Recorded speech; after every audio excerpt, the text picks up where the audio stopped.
Betrayal cuts deeper when it comes from your own flesh and blood. Trust me when I say there's no wound that compares to watching your children become strangers who look down on the hands that once held them.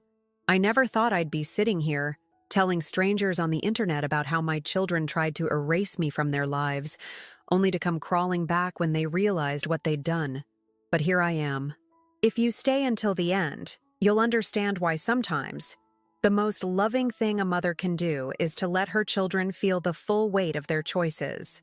Don't forget to subscribe to the channel and comment where you're watching from. I know I'm not the only mother who's been made to feel invisible. My name is Daisy Gagnon, and until last year, I was just another cleaning lady in Los Angeles. Invisible to most people, especially my own children. For 30 years, I've scrubbed toilets, polished silver, and vacuumed floors in homes worth more than I could earn in 10 lifetimes. I've cleaned up after people who couldn't be bothered to learn my name, even after I'd been working for them for years. But none of that ever bothered me the way my children's shame did. My ex-husband, Henry, left me for his 28-year-old secretary 15 years ago. Classic, right? He was a financial advisor with an office in Century City. I met him waiting tables when I was 19. He was my ticket out of waiting tables 6 nights a week while taking community college classes during the day. We were married within 6 months. I thought I'd won the lottery. Our son, Isaac, was born a year later, followed by our daughter, Matilda, 2 years after that. For almost 20 years, I was the perfect wife and mother. I hosted dinner parties for Henry's clients, volunteered at the kids' schools, and made sure our home ran like clockwork. I put everything, my education, my ambitions, my identity, on hold. I became Mrs. Henry Gagnon, and I was content with that. Stupid, perhaps, but content. When Henry left, he took everything. The house, the savings, the lifestyle. His lawyer was better than mine. Much better. The divorce settlement was brutal. Child support barely covered groceries, and alimony was a joke. I found myself, at 43, with no real work experience, no degree, and 2 teenagers who blamed me for their father's departure. "If you hadn't let yourself go, Dad wouldn't have left," Matilda said to me once, during a particularly vicious argument when she was 17. I weighed the same as I did on my wedding day, but Henry had convinced her that I'd somehow failed as a wife, that I'd driven him away. I started cleaning houses because it was the only job I could get without a degree that paid enough to keep us in the school district. I worked for an agency at first, then built my own client list. For 15 years, I've cleaned the homes of the wealthy, including friends we used to socialize with when I was Mrs. Henry Gagnon. The same women who used to invite me to their charity luncheons now leave me lists of chores. Isaac and Matilda grew up and moved out. Isaac went to UCLA on a scholarship Henry's parents provided, then business school. Now he works at some tech startup in San Francisco, making more money than he knows what to do with. Matilda went to USC, then got her master's in marketing. She works for a luxury brand management company. Both of them married well. Both of them visit rarely. Both of them call only when they need something. I live in a small 1-bedroom apartment in Glendale. It's clean and neat, with furniture I've collected over the years from estate sales and thrift stores. I have a small balcony where I grow herbs and read books borrowed from the library. It's not much, but it's mine. At 58, I've made peace with my life. Or so I thought. Last month, I got a text from Isaac. Not a call, a text. "Mom, I'm hosting a dinner party for my birthday next weekend. Can you come? Saturday at 7. I stared at my phone in disbelief. Isaac hadn't invited me to anything in years. His birthday celebrations usually involved trips to Cabo or Aspen with his wife, Amber, and their friends. Destinations far beyond my budget. I always sent a card with whatever I could afford tucked inside. He never acknowledged them. I texted back immediately. "I'd love to. What should I bring?" "Just yourself. Address is 1224 Mulholland Drive." Mulholland Drive. Of course. Isaac and Amber had recently purchased a home in the Hollywood Hills. I'd never seen it, only glimpsed it in pictures on Instagram. An ultra-modern glass and concrete structure with views of the entire city. The kind of house I might have cleaned but never lived in. I spent the week anxious about what to wear, what to say, how to act. I settled on a simple black dress I'd bought years ago for a client's funeral. It was the nicest thing I owned. I splurged on having my hair done. Nothing fancy, just a trim and style at a salon in the mall. I even bought a small gift, a vintage silver frame with a photo of Isaac as a child, playing at the beach. His happiest moment, I always thought. Saturday arrived, and I took the bus as close as I could get, then called a Lyft for the rest of the journey. The driver looked at me skeptically as we wound our way up the hills. "Big party?"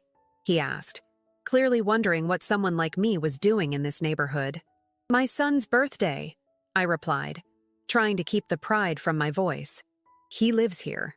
The house was even more impressive in person.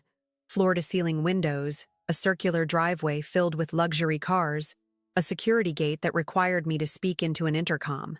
I clutched my purse and gift bag as I approached the front door. The door opened before I could knock. Isaac stood there, tall and handsome in a tailored navy suit. So much like his father, it made my heart ache. "Mom?" he said, his voice neutral. "You made it." I stepped forward to hug him, but he moved back, gesturing me inside. "Everyone's out by the pool." "Everyone?" I asked, feeling suddenly underdressed and underprepared. "Just a few friends from work, Amber's sisters and Dad and Natalie." My heart sank. Henry and his wife. I hadn't seen them in years, not since Matilda's wedding, where they'd been seated at the head table while I was placed with distant cousins near the kitchen. "Oh, that's nice," I managed. "I didn't realize they'd be here." Isaac shrugged. "Dad helped with the down payment on the house. He wanted to see it." Of course he did. Henry had always been generous with the children, buying their love with expensive gifts and opportunities while I struggled to keep them fed and clothed. In their eyes, he was the hero who provided, while I was just there, the constant reminder of a life they'd rather forget. I followed Isaac through the house, past minimalist furniture that probably cost more than my car, past abstract art on walls that soared 20 feet high. We stepped out onto a terrace that wrapped around an infinity pool, the city sprawling below us like a glittering carpet. About 20 people stood in small groups, champagne flutes in hand. I recognized Henry immediately. Still handsome at 63, silver hair making him look distinguished rather than old. Beside him stood Natalie, his wife of 15 years. She was beautiful, of course.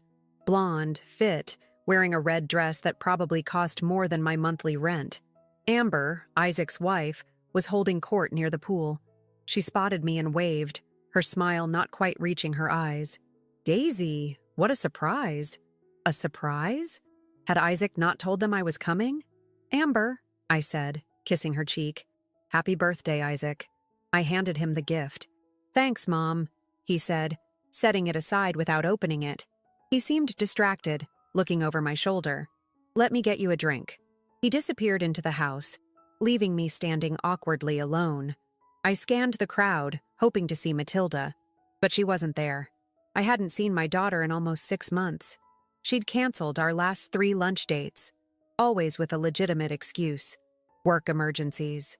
Her husband Jacob's family obligations. A sudden cold. I felt a presence beside me and turned to find Henry. "Daisy," he said, his voice the same smooth baritone that had once made my knees weak. "You look, well." "Henry." I nodded. "So do you." Natalie appeared at his side, wrapping her arm possessively around his waist. "Daisy," she said, her tone faux friendly.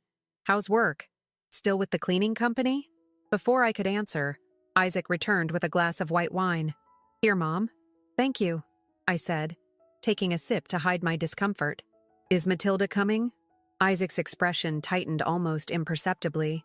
"She and Jacob are in Paris this week, Fashion Week, her company center." "Oh," I said, feeling the familiar sting of exclusion. Matilda hadn't mentioned any trip to Paris when she'd canceled our lunch last week. That's wonderful for her. An awkward silence fell. I searched for something to say, anything to break the tension. "The house is beautiful, Isaac. You must be so proud." "It's a good investment," Henry interjected. "Property in this area appreciates quickly. I've been telling him to buy up here for years." "I love the view," I said, determined to keep the conversation going. "It's spectacular at sunset," Natalie added, We were just saying we should get a place up here ourselves, for weekends, as if the Malibu beach house wasn't enough. I sipped my wine, trying to ignore the knot forming in my stomach. I should never have come. I didn't belong here, among these people with their casual references to million-dollar real estate and impromptu trips to Paris. I was the cleaning lady, the ex-wife, the obligation. "Isaac," a man's voice called from across the terrace. "Come settle a bet." Isaac looked relieved at the interruption. "Excuse me," he said, already moving away. "Make yourself comfortable, Mom. Food's inside if you're hungry." I watched him walk away, leaving me with Henry and Natalie. They exchanged glances. Then Henry muttered something about needing to speak with someone, and they, too, drifted off, leaving me alone. I stood there, clutching my wine glass, feeling every bit the imposter. In my sensible shoes and mall-styled hair, I might as well have been wearing my cleaning uniform with Daisy's cleaning service embroidered on the pocket. I made my way to the edge of the terrace, looking out at the view. It was beautiful, the city lights beginning to twinkle as dusk settled. I found myself wondering how many of those lights belonged to homes I'd cleaned, how many toilets I'd scrubbed, how many floors I'd polished, how many shelves I'd dusted. I wondered if anyone here knew what my hands looked like up close. The calluses, the perpetually dry skin from years of harsh chemicals, the slightly bent index finger from when I'd broken it falling off a step stool at Mrs. Abernathy's house and hadn't been able to afford to take the day off to go to the doctor. These were the hands that had cradled Isaac when he was born, that had wiped Matilda's tears when she'd fallen off her bike, that had packed their lunches and hemmed their clothes and stroked their foreheads when they were sick. These were the hands they were ashamed of. I stood alone on that terrace for what felt like hours, watching as Isaac circulated among his guests. Not once did he look in my direction or attempt to include me in any conversation. I was a prop in his life, the dutiful mother who had shown up to play her part before being conveniently forgotten. The sun had almost set when I decided I needed a moment to compose myself. I slipped inside, searching for a bathroom where I could have a moment of privacy. The house was a maze of sleek corridors and open spaces. I found myself in what appeared to be Isaac's home office, a minimalist space with a glass desk, a leather chair, and floor-to-ceiling bookshelves filled with business books and expensive-looking art pieces. I was about to leave when I noticed a framed photo on the desk. I picked it up, expecting, hoping, to see a family photo. Perhaps the beach picture I had just given him, already displayed. Instead, I found myself staring at a picture of Isaac, Matilda, Henry, and Natalie, posed in front of a Christmas tree. A perfect family portrait. Without me. My hands trembled as I set the frame back down. The message couldn't have been clearer if they'd written it out. I was not part of the family they wanted to remember. I heard voices approaching and quickly stepped back into the hallway, nearly colliding with a group of young men. Isaac's friends, I assumed. "Sorry," I murmured, trying to step around them. "No problem," one of them said, then turned to Isaac, who had just joined them. "Is this your mom? The one you were telling us about?" Isaac's face tightened. "Yeah, this is my mother, Daisy." I extended my hand. "Nice to meet you." The young man shook it, his grip a little too firm, his smile a little too practiced. "Isaac's told us a lot about you." "Has he?" I asked, genuinely surprised. "All about your cleaning business," another one chimed in. "Very entrepreneurial." Isaac shifted uncomfortably. "Mom's been at it for years." "What's it like?" the first one asked me, his tone making it clear he thought he was being polite by showing interest. "Cleaning for the rich and famous?" Before I could answer, Isaac cut in. "Mom doesn't clean for celebrities or anything, just regular houses." "Actually," I said, finding my voice, "many of my clients are quite well known. I've been in more Hollywood homes than most studio executives." It wasn't exactly true, but I didn't appreciate being diminished. "Mom," Isaac said, his voice carrying a warning. "Don't exaggerate." "I'm not," I replied, maintaining my dignity. "I've built a successful business that supports me comfortably." Another stretching of the truth.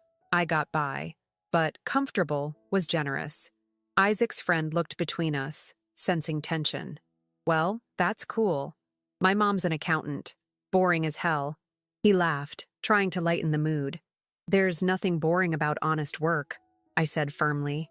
Mom cleans because she never finished college, Isaac said, his voice low but clear enough for his friends to hear. She doesn't have many options. The sting of his words took my breath away. It was as if he had slapped me across the face in front of everyone. I clean, I said carefully, because when your father left us with nothing, I had to find a way to keep you and your sister in the lifestyle you were accustomed to. I clean because it allowed me to be present for you when you needed me. I clean because it's honest work that I do exceptionally well. Isaac's friends looked uncomfortable now, shifting their weight and avoiding eye contact. Can we not do this now? Isaac hissed. It's my birthday. Yes, it is, I agreed. And I've been made to feel unwelcome from the moment I arrived. That's not true, he protested, but his eyes darted around, checking to see who might be listening. When was the last time you invited me anywhere, Isaac? When was the last time you or Matilda called just to check on me? We're busy, Mom. We have careers, responsibilities. And I don't? My voice rose slightly despite my effort to remain calm. I work 6 days a week. I have responsibilities. Isaac glanced nervously at his friends, then back at me. It's different. How? I challenged. He hesitated.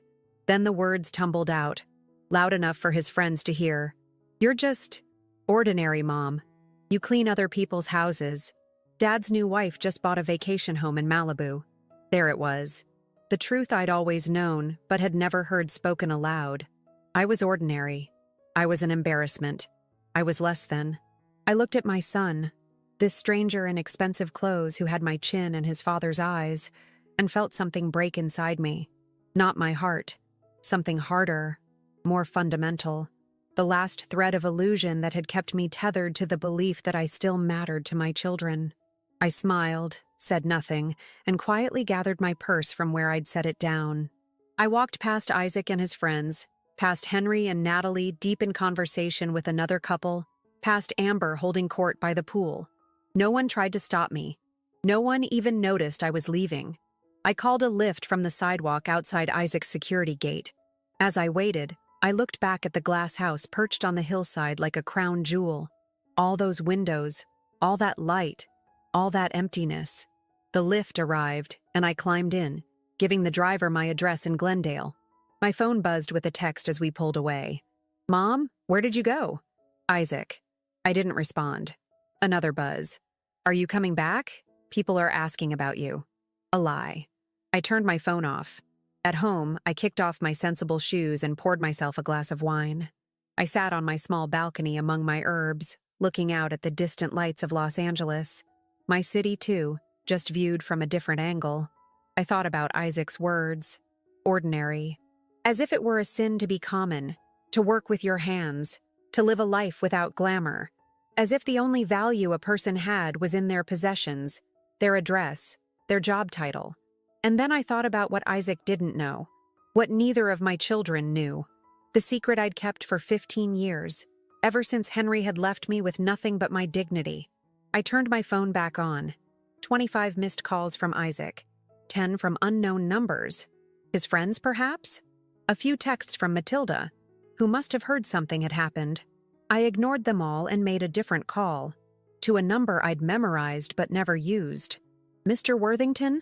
I said when a gruff voice answered. This is Daisy Gagnon. I think it's time we had that conversation you've been wanting to have. I hung up and looked out at the city again. Sometimes silence speaks louder than words. And sometimes, after 15 years of silence, it's time to speak. Loud and clear. Mr. Worthington's downtown office smelled of leather and money.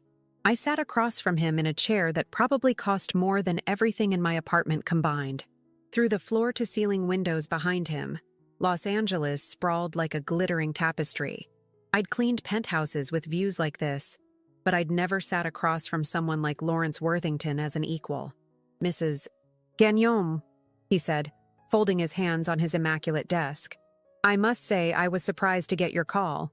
After our previous conversations over the years, I'd assumed you'd made your final decision. I had, I replied, my voice steadier than I expected. Things change.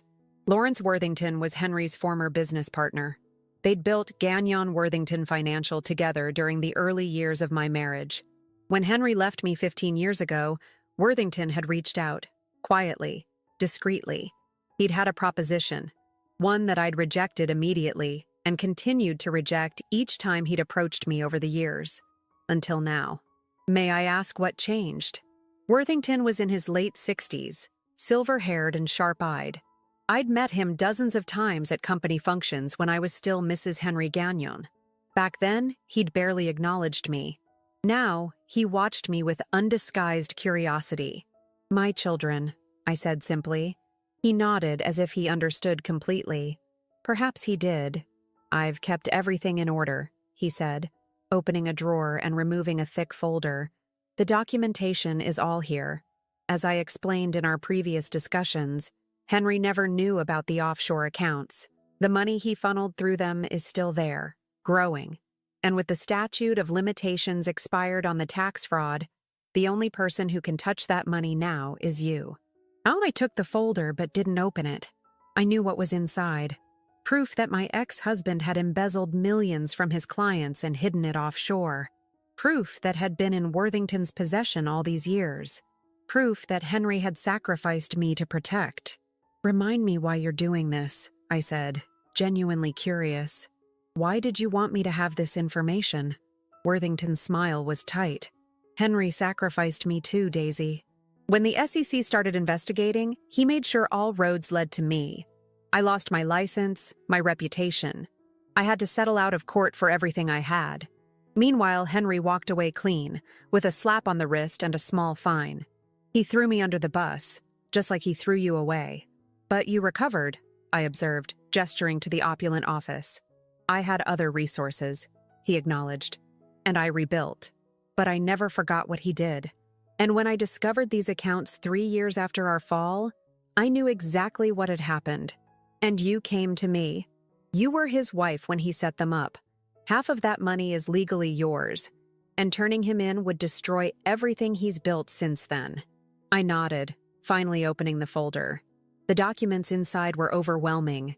Account numbers, transaction histories, offshore company names. But the bottom line was clear. Henry had hidden away just over $7 million. Money stolen from clients. Money that should have been part of our divorce settlement.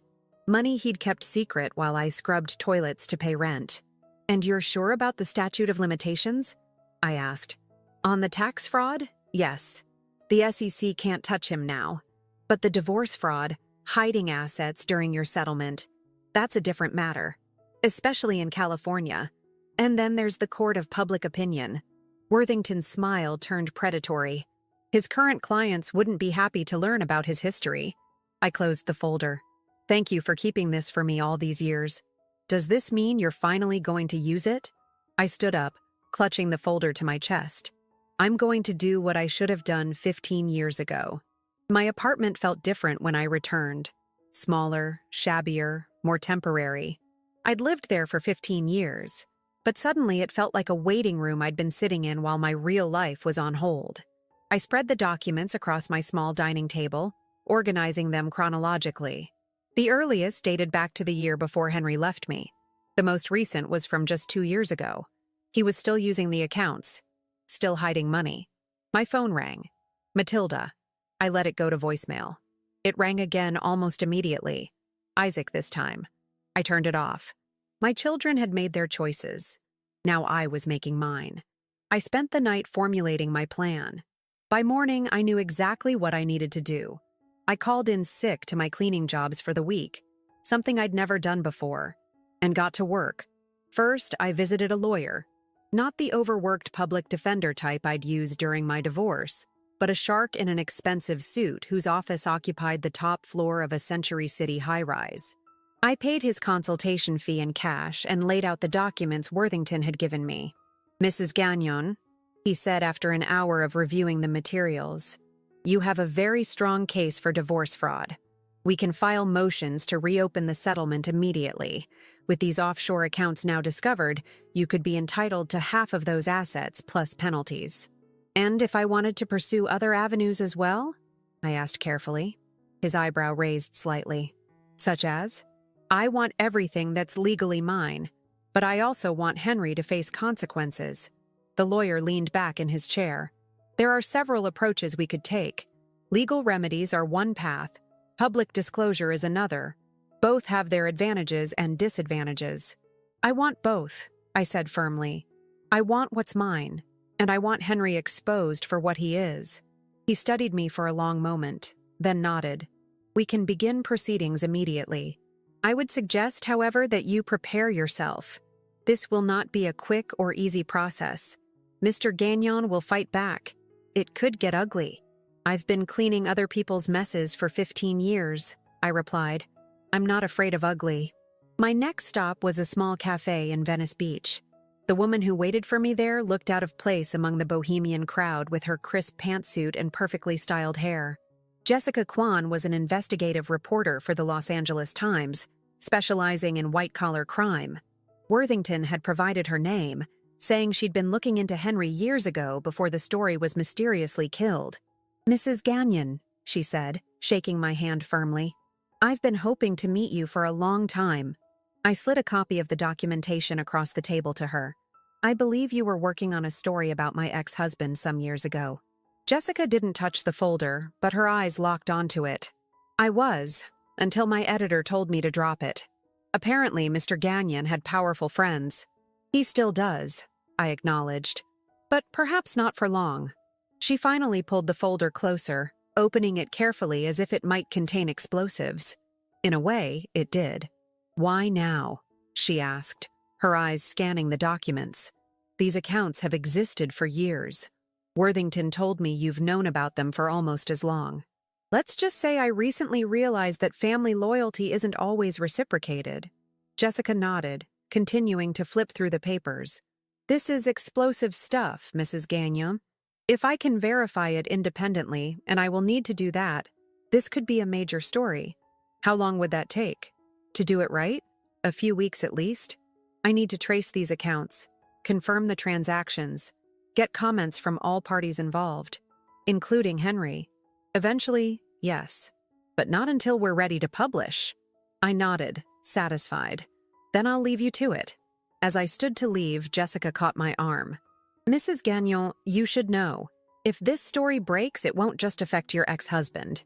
His current business, his reputation, his family, everyone in his orbit will feel the impact. I thought of Natalie in her red dress, of Isaac's glass house on the hill, of Matilda's trips to Paris. I thought of the family photo that didn't include me. I'm counting on it, I said, and walked away. When I turned my phone back on that evening, I had 47 missed calls and over 60 text messages. Most were from Isaac and Matilda, growing increasingly frantic. The most recent ones suggested they were considering filing a missing person report if I didn't respond. I sent them each the same message. I'm fine. I need some time alone. Please respect that. Then I turned my phone off again and went to bed. For the first time in 15 years, I slept without dreaming of what might have been. Instead, I dreamed of what was about to come. For 3 days, I disappeared from my children's lives the way they had disappeared from mine so many times before. I didn't answer calls. I didn't respond to increasingly desperate texts. I simply vanished. On the 4th day, I found Matilda waiting outside my apartment when I returned from a meeting with my new lawyer. Mom! She rushed toward me, her designer handbag swinging wildly from her arm. Where have you been? We've been worried sick. I looked at my daughter, really looked at her, for the first time in years. Matilda had always favored Henry, with her sharp features and calculating eyes. Today, she looked frazzled, her normally perfect hair slightly disheveled, dark circles under her eyes. I've been taking care of some personal business, I replied, unlocking my door without inviting her in. She followed anyway. Personal business? You disappeared. Isaac said you left his party without saying goodbye, and then you wouldn't answer any of our calls. She stood in the center of my small living room, looking around as if she'd never seen it before. In truth, she rarely visited. We thought something happened to you. Something did happen to me, I said calmly, setting down my purse and the folder of legal documents. I finally opened my eyes. Matilda frowned. What are you talking about? Is this about what Isaac said? He feels terrible about it. He didn't mean... He meant every word, I interrupted. And so have you in your own way, for years. That's not fair, Mom. Isn't it? When was the last time you called me just to check how I was doing? Not to cancel plans or make excuses, but to genuinely ask about my life? Matilda's mouth opened, then closed.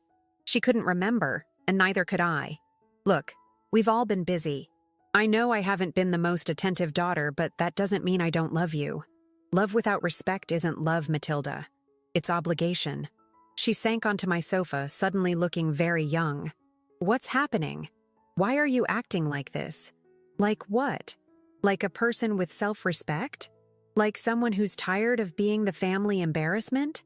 Nobody thinks you're an embarrassment, she protested weakly. Isaac does, I said. And so do you. I'm the cleaning lady.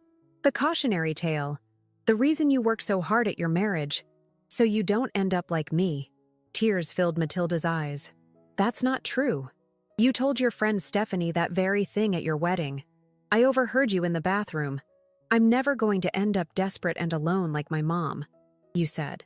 That's why I made sure to marry someone successful. The color drained from her face. Mom, I was drunk. I didn't mean...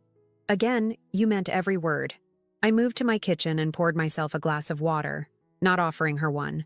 The problem isn't that you think those things, Matilda. The problem is that you've never taken a moment to consider why my life turned out this way. I know why. Dad left and... Your father left because he had someone younger waiting in the wings.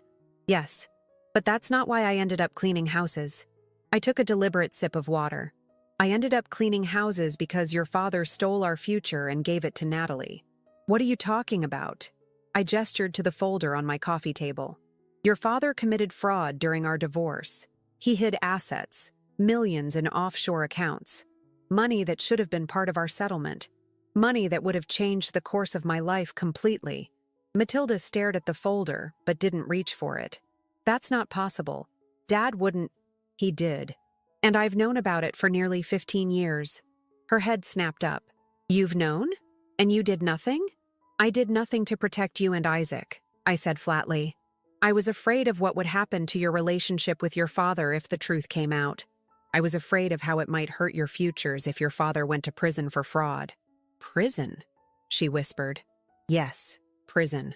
Where criminals belong. Matilda was shaking her head now, as if she could physically reject what I was telling her. If you've known for 15 years, why are you bringing this up now? Because I finally realized that my sacrifice was wasted. You and Isaac have made it abundantly clear that you've chosen your father's values. Money, status, appearances. So be it. But now you get to live with the consequences of those choices. What does that mean? Fear crept into her voice. It means I've hired a lawyer to reopen the divorce settlement. It means an investigative reporter is digging into your father's financial history as we speak. It means the comfortable life you've built is about to come crashing down around you. Matilda surged to her feet. You can't do that. Do you know what it would do to Dad? To all of us? I'm counting on it, I said, echoing my words to the reporter. This is insane. You're angry about something Isaac said at a party, so you're going to destroy our family? Your father destroyed our family 15 years ago, I corrected her. I'm simply bringing the truth to light. The truth? She sputtered. The truth is you're bitter and resentful because your life didn't turn out the way you wanted, so you're taking it out on everyone else. I set down my glass with careful precision. The truth, Matilda, is that I worked my fingers to the bone so you and Isaac could have the opportunities I never had. I cleaned other people's toilets so you could go to USC. I sacrificed everything. My education, my career prospects, my dignity, for you, children. And how have you repaid me? With shame, with embarrassment, with the occasional obligatory lunch that you cancel at the last minute. That's not fair, she repeated. But her voice lacked conviction. Life isn't fair, but consequences are. I moved to the door and opened it. I have another appointment, so I'm afraid you'll have to leave. Matilda didn't move. Mom, please, think about what you're doing. Think about Isaac and me.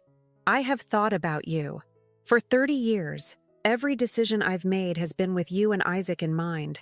Now I'm making decisions for myself. Is that what this is about? Getting back at Dad? At us? This is about justice, Matilda. Something long overdue. She grabbed her purse, tears streaming down her face now. You'll regret this. When everything falls apart and we all hate you, you'll regret it. I met her gaze steadily. No, I won't. As she brushed past me, I added, Tell your brother not to bother coming. My decision is made. After she left, I sat in my quiet apartment, waiting for the wave of guilt or doubt to hit me. It never came. Instead, I felt a strange sense of lightness, as if a burden I'd carried for decades had finally been lifted. My phone rang. Isaac. I let it go to voicemail, then listened to his message. Mom, what the hell? Matilda just called me crying. What did you say to her? What's this about Dad and fraud? Look, I know what I said at the party was wrong. I was showing off for my friends and I hurt you. I'm sorry. But this is nuclear. Call me back. We need to talk. I deleted the message without responding. An hour later, my lawyer called with news.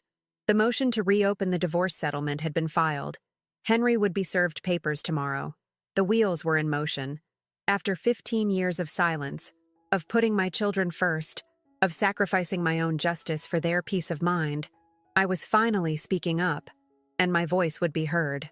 That night, I pulled out an old photo album, one of the few possessions I'd managed to keep after the divorce. I flipped through pictures of Isaac and Matilda as children, their first steps, school plays, soccer games, all the moments I'd been there for, all the love I'd poured into them. Had it all been wasted? Perhaps. But it didn't matter now. The time for motherly sacrifice was over. The time for justice had begun. I closed the album and put it back on the shelf. I wouldn't be needing it anymore. The Los Angeles Times ran the story on a Sunday. Financial advisors hidden millions, fraud, divorce, and offshore accounts. Jessica Kwan's byline. Henry's name in the headline. My name in the third paragraph. Daisy Gagnon, his ex-wife of 15 years, provided documentation showing that Henry Gagnon hid over $7 million in offshore accounts during their divorce proceedings. I sat at my small dining table, drinking coffee and reading every word carefully. Jessica had done a thorough job. The article detailed not just the fraud during our divorce, but connected it to the earlier SEC investigation that had resulted in Worthington taking the fall. She'd found former clients who suspected they'd been defrauded, but couldn't prove it. She'd uncovered a pattern of financial manipulation that spanned decades, and she'd gotten a quote from Henry. These allegations are completely baseless. My ex-wife is a disturbed woman seeking revenge for imagined slights. I almost laughed at that. Imagined slights. As if 15 years of struggle while he lived in luxury was something I'd made up in my head. My phone had been ringing constantly since the article went live at 6 a.m. Henry, Isaac, Matilda, even Natalie had called once. I let them all go to voicemail. At precisely 10 a.m., my lawyer called. I answered on the first ring. Mrs. Gagnon, I assume you've seen the article? Every word. Mr. Gagnon attorney has reached out. They want to discuss a settlement. I smiled to myself. Already? The article has only been online for 4 hours. Apparently, some of Mr. Gagnon's current clients have already called him, demanding explanations. His firm's reputation is taking a hit. What are they offering? $3 million. Half of the documented offshore funds. They're claiming the rest doesn't exist anymore. Not acceptable, I said firmly. I want half of everything. The documented funds, plus half the value of all assets acquired since our divorce. The house in Bel Air, the Malibu vacation home, his stake in the investment firm, everything. There was a pause. Then my lawyer said, That's an aggressive position, Mrs. Gagnon. He stole 15 years of my life, I replied. I'm simply collecting what's due. I'll convey your terms, but prepare yourself. This could turn into a protracted legal battle. I'm prepared, I assured him, and I have time. After hanging up, I finally checked my voicemails. Henry's was predictably furious, threatening lawsuits for defamation, promising to destroy whatever reputation you have left. Isaac's was different. His voice was tight, controlled. "Mom, my boss called me this morning. They're reconsidering my position because of the publicity. Do you understand what you've done? You've put my entire career at risk. Call me back." Matilda's was tearful. "Mom, Jacob's parents saw the article. They're suggesting we postpone the baby shower next month. They don't want their family associated with this scandal. Please, can't we talk about this? It's affecting everyone." I deleted them all without responding.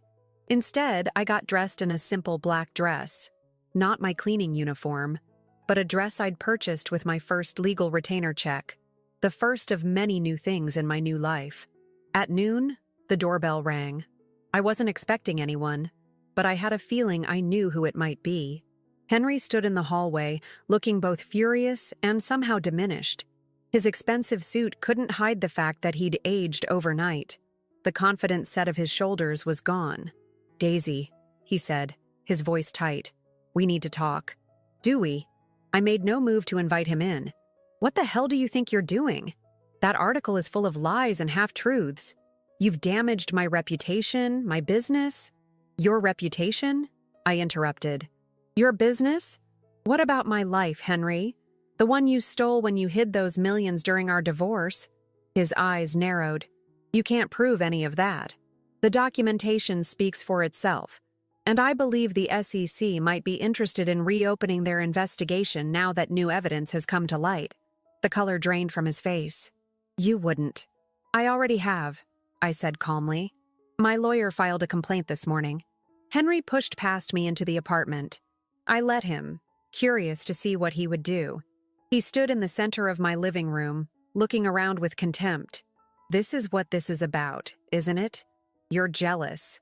You've spent 15 years cleaning houses while I built something real. While Natalie and I traveled the world. While the kids succeeded. You're bitter and alone, and you want to drag everyone down with you." I leaned against the doorframe, arms crossed. "Is that what you think? That I'm jealous? What else could it be? You've always been small-minded, Daisy. Always focused on the wrong things. That's why I left. You left because Natalie was 28 and willing to look the other way when you committed fraud," I corrected him. "You left because staying married to me meant you'd have to share those millions you'd hidden away. I left because you were suffocating me," he snapped. "Always the perfect wife, the perfect mother. Never a thought in your head that wasn't about me or the kids. And that deserved punishment? It deserved escape." We stared at each other across the room. 15 years of unspoken truths hanging between us. "The kids called me," Henry finally said. "They're devastated. Isaac might lose his job. Matilda's in-laws are treating her like she's tainted. Is that what you wanted? To hurt your own children?" "Our children," I corrected, "made their choices long ago. They chose status over integrity, money over loyalty, your values over mine. So this is punishment? For them too?" "This is consequences," I said. "Something you've spent your life avoiding." Henry ran a hand through his silver hair, his confidence giving way to desperation. "What do you want, Daisy? Money? Is that it? Name your price, and we can make this all go away." I laughed, the sound sharp in the quiet room. "My price? Henry, you couldn't afford my price. Not anymore." "Try me," he challenged. "Whatever Worthington is paying you to do this, I'll double it." "Worthington isn't paying me anything. He merely provided information I should have had 15 years ago." "Then what? What will it take to end this?" I straightened, meeting his gaze directly. "Justice," I said simply. "Complete and uncompromising justice. You'll destroy everything. The kids' lives, their futures." "No, Henry. You destroyed those things when you decided to commit fraud. When you taught our children that money and status were more important than honesty and respect. I'm merely bringing the truth to light." He stared at me for a long moment, then shook his head. "I don't recognize you anymore." "Good," I replied. "The woman you knew is gone. She died the day Isaac called her ordinary for working honest work. The woman standing before you now isn't interested in your recognition, only in your reckoning." Henry's phone rang. He glanced at it, his expression darkening. "This isn't over," he said, moving toward the door. "You're right. I agreed. It's just beginning. After he left, I sat on my balcony, watching the afternoon light fade over Los Angeles. My phone continued to ring intermittently. I continued to ignore it. A text came through from Matilda. "Mom, please, we need to talk. Family shouldn't do this to each other." I typed a response, my first in days. "We stopped being a family the day you decided I wasn't good enough to be part of it." Then I turned off my phone, poured myself a glass of wine, and looked out at the city spread before me. Somewhere out there, Henry was scrambling to save his reputation. Isaac was wondering if he'd have a job tomorrow. Matilda was explaining to her in-laws that her mother wasn't the villain they thought she was. But here, in this moment, I was at peace. For the first time in 15 years, I had stopped cleaning up other people's messes and started addressing my own. Justice was coming. Slow, cold, and without mercy. Just as it should be.